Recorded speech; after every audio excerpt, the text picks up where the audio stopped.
વિદ્યાર્થી મિત્રો, હવે આ રકમમાં આપણને પૂછેલું છે કે શાળામાં વર્ષમાં 73 રજાઓ હોય છે, તો આ રજાઓના દિવસો અને વર્ષના કુલ દિવસોનો ગુણોત્તર શોધો। તો આપણને ખ્યાલ છે સામાન્ય રીતે એક વર્ષમાં કુલ 365 દિવસ હોય છે, તો 73 અને 365 દિવસનો ગુણોત્તર શોધવાનો છે। બંનેના એકમો પણ સરખા છે, બંનેમાં દિવસો જ છે, જેથી આપણે એકમ જે છે એ સરખા જ છે, તો કોઈ કન્વર્ટ કરવાના નથી। આપણે સૌથી પહેલાં સૂત્ર લખીશું। જે સૂત્ર છે એ મુજબ રજાઓની સંખ્યા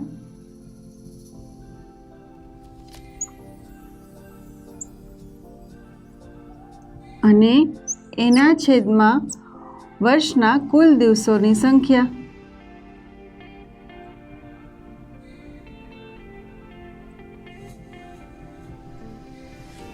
હવે આ જે ગુણોત્તર છે એ આપણે શોધીએ। હવે તમે યાદ રાખજો મિત્રો કે આપણને પ્રશ્નમાં જે સિક્વન્સ કે જે ક્રમમાં પૂછેલું છે એ જ ક્રમને આપણે ગોઠવીશું। આપણને પહેલાં રજાની સંખ્યા અને પછી વર્ષના દિવસોની સંખ્યા પૂછેલી છે, તો આપણે પહેલાં રજા અને પછી વર્ષના બાકીના દિવસો જે છે એ લખીશું। હવે રજાઓની સંખ્યાના છેદમાં કુલ દિવસોની સંખ્યા બરાબર આપણે લખીશું। તો રજા માટે આપણને જે જવાબ મળેલ છે એ છે 73 અને 73ના છેદમાં કુલ જે દિવસો છે એ છે 365। હવે આપણે સાથે દિવસો લખીશું નહીં, કારણ કે જ્યારે આપણે ગુણોત્તરમાં લખીએ ત્યારે આપણે એકમ લખવાનો હોતો નથી। 73 અને 365 આના છેદ કઈ રીતે ઉડે?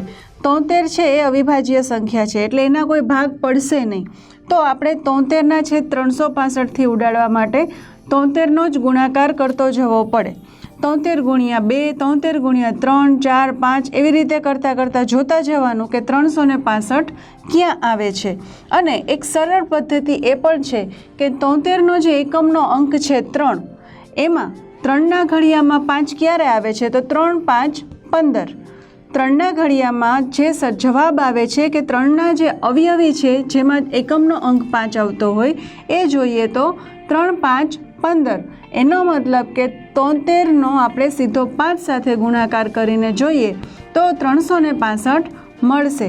73 ગુણ્યા 5 કરી અને ચેક કરશો એટલે જવાબ આવશે 365, એટલે છેદ ઉડશે 5થી।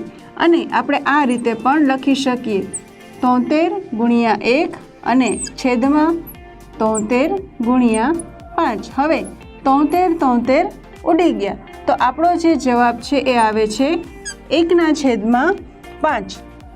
તો આપણને ગુણોત્તર મળી ગયેલ છે। હવે આપણે જવાબનું વાક્ય લખીશું અને ગુણોત્તરને દર્શાવીશું। તો રજાઓની સંખ્યા અને વર્ષના કુલ દિવસોની સંખ્યાનો ગુણોત્તર છે 1/5 લખીશું।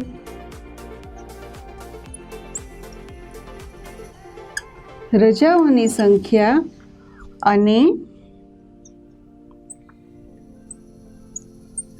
વર્ષના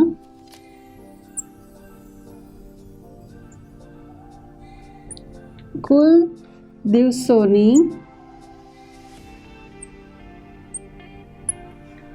સંખ્યાનો ગુણોત્તર